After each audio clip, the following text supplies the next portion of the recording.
नमस्कार मित्रांनो, स्वागत आहे आपलं नवीन एका व्हिडिओमध्ये. सर्व शेतकऱ्यांसाठी सरसकट कर्जमाफी करण्याची घोषणा आता महाराष्ट्राचे मुख्यमंत्री फडणवीस सरकारने केलेली आहे. मित्रांनो, कोणकोणत्या शेतकऱ्याला या योजनेचा लाभ भेटणार आहे याविषयीची आपण थोडक्यात माहिती पाहणार आहोत. तुम्ही जर चॅनलला नवीन असाल तर चॅनलला सबस्क्राईब करा, कारण यापुढे मी तुम्हाला असेच महत्त्वाचे अपडेट या यूट्यूब चॅनलच्या माध्यमातून देणार आहे.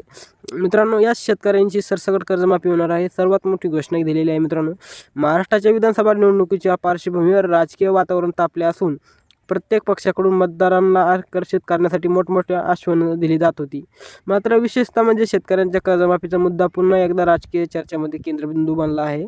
महायुती आणि महाविकास आघाडी या दोन्ही प्रमुख राजकीय आघाड्यांमध्ये शेतकऱ्यांच्या कल्याणासाठी आश्वासनीय शर्यत लागलेली होती.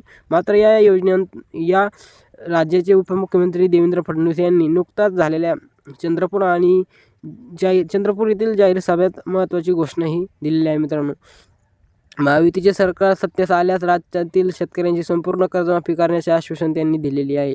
या सभेला महायुतीचे उमेदवार किशोर जरगेवार यांच्यासह माजी केंद्रीय गृहमंत्री हंसराज अहिरे व खासदार कुलस्ते यांची प्रमुख उपस्थिती होती. मित्रांनो, या उपस्थितीमध्ये आपले राज्याचे उपमुख्यमंत्री देवेंद्र फडणवीस यांनी घोषणा चंद्रपूरमध्ये केलेली होती. मित्रांनो, फडणवीस यांनी केवळ कर्जमाफीपुरतेच नव्हे तर मर्यादित न राहता अनेक महत्त्वाकांक्षी योजनेची त्या ठिकाणी घोषणा केली.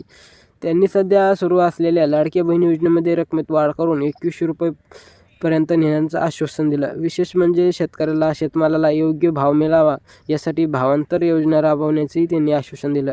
या योजनेअंतर्गत शेतकऱ्यांच्या बँक खात्यामध्ये थेट रक्कम जमा केली जाणार आहे, असं सुद्धा त्यांनी ते शेतकऱ्याला सांगितलं. दुसरीकडे महाविकास आघाडीने शेतकऱ्यांसाठी महत्त्वपूर्ण घोषणा केल्या आहे. राहुल गांधी आणि शरद पवार आणि उद्धव ठाकरे यांच्या उपस्थितीत झालेल्या सभेत महाराष्ट्रासाठी 5 मोठ्या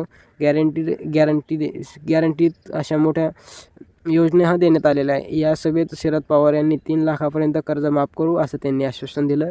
त्याचबरोबर नियमित कर्जबाजारी करणाऱ्या शेतकऱ्याला 50,000 रुपये प्रोत्साहनपर अनुदान देऊ असं त्यांनी घोषित केलं. या निवडणुकीत शेतकऱ्याच्या कल्याणाचा मुद्दा केंद्रीय स्थानी असल्याचं दिसून येत आहे. दोन्ही आघाड्यांकडून शेतकऱ्याला आकर्षित करण्यासाठी विविध योजनेची घोषणा केली जात आहे.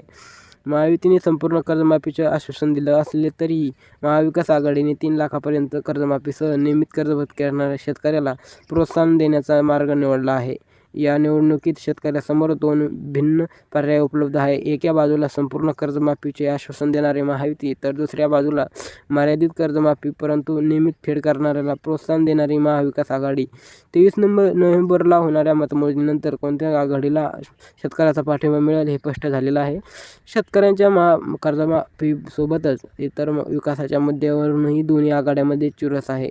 फडणवीस यांनी विरोधकांवर टीका करताना काँग्रेस सत्तेत आल्यास राज्यातील विविध कल्याणकारी योजना बंद पाडण्याचा इशारा दिला. त्यांनी विशेषतः म्हणजे लाडकी बहीण योजनेचा उल्लेख करत या योजनेची रक्कम वाढ करण्याचं आश्वासन दिलं आहे.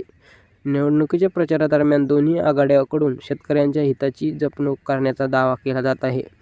महायुतीने शेतकऱ्यांच्या शेतमालाला योग्य भाव मिळावा भावांतर योजना राबवण्याचं आश्वासन दिलेलं आहे. या योजनेमुळे शेतकऱ्यांच्या त्यांच्या उत्पादनाचा योग्य मोबदला मिळू शकतो.